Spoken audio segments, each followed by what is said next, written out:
നമസ്കാരം എല്ലാ കുട്ടികൾക്കും ഗിരീഷ് സാറാണ്.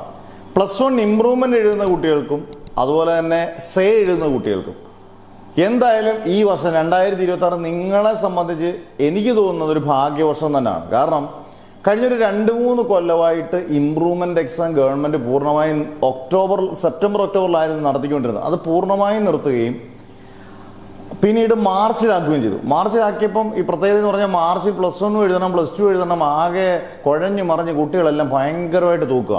എന്തായാലും ഈ വർഷം ഏറ്റവും വലിയൊരു ഭാഗ്യം വീണ്ടും ഇംപ്രൂവ്മെന്റ് എക്സാം ഒക്ടോബറിലോട്ട് പറ്റിയിട്ടുണ്ട്. ഒക്ടോബറിൽ എന്തായാലും നടത്തുന്നുള്ളത് ഗവൺമെന്റ് സർക്കുലർ ഇറക്കി കഴിഞ്ഞു. ഒക്ടോബറിലാണ് പരീക്ഷ എന്നുള്ളത്. അതിനകത്ത് ഒരു മാറ്റമില്ല. പല കുട്ടികളും സംശയം ചോദിക്കുന്നത് ഒക്ടോബറിലുണ്ടോ സാറേ പരീക്ഷ? ഒക്ടോബറിലുണ്ട് പരീക്ഷ എന്നുള്ളത് സർക്കാർ അങ്ങനൊരു സർക്കുലർ ഇറക്കി കഴിഞ്ഞാൽ പിന്നീട് അത് പിൻവലിക്കാൻ യാതൊരു ചാൻസും ഇല്ല, 100% ചാൻസ് ഇല്ല. അന്നേരം ഒക്ടോബറിൽ പകുതിക്കോടുകൂടി പരീക്ഷ കിട്ടുക എന്ന് പറയുന്നത് ഏറ്റവും വലിയ ഭാഗ്യമാണ്.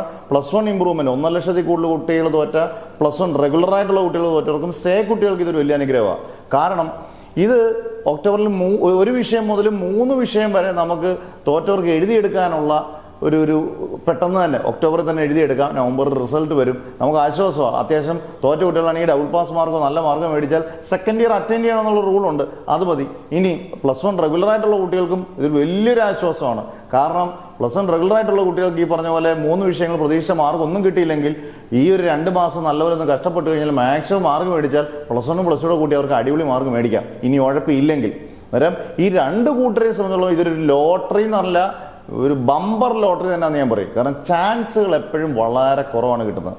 ചാൻസുകൾ കിട്ടുമ്പോൾ അത് മാക്സിമം യൂട്ടിലൈസ് ചെയ്യുക. ഇപ്പം നമ്മുടെയൊക്കെ ഓൺലൈൻ ബാച്ചസിൽ കൃത്യമായിട്ടൊരു ടൈം ടേബിൾ കാണും. ഈ പറഞ്ഞ പോലെ സിമ്പിളായിട്ടുള്ള ക്ലാസ്, ഇമ്പോർട്ടൻറ്റ് ക്വസ്റ്റ്യൻസ് അത് മാത്രം പഠിച്ചാൽ മതി. നമുക്ക് ഡബിൾ പാസ് മാർക്കോ നമ്മൾക്ക് 45 50 മാർക്ക് മേടിക്കാൻ ഈസിയാണ്. ഇപ്പോൾ തോറ്റ കുട്ടികളെ സംബന്ധിച്ചോളം ഇത് ഡബിൾ പാസ് മാർക്ക് മേടിക്കുക എന്ന് പറഞ്ഞാൽ വലിയ കാര്യമാണ്. അത് നമുക്ക് 100% നമുക്ക് ഉറപ്പ് പറയാൻ പറ്റും. ഇനി ബാക്കിയുള്ള പരസ്യവാചകങ്ങളിലൊന്നും എപ്പോഴും നമ്മൾ പറയുന്നതാണ് കുരുങ്ങാതെ, നാളെ 1 മാസത്തിനുള്ളിൽ പരീക്ഷ, മറ്റന്നാൾ റിസൾട്ട്, ഇങ്ങനെയുള്ള വാചകങ്ങളൊന്നും കുരുങ്ങാതെ ഹയർ സെക്കൻഡറിയുടെ ബോർഡ് എക്സാം തന്നെ വൃത്തിയായിട്ട് പഠിച്ചെഴുതുക. അന്നേരം കൃത്യമായിട്ടുള്ള ക്ലാസ്സുകൾ കേട്ട് കൃത്യമായിട്ട് പഠിച്ചു കഴിഞ്ഞാൽ നിങ്ങൾക്ക് അത് മാത്രം മതി മക്കളെ ജയിക്കാൻ.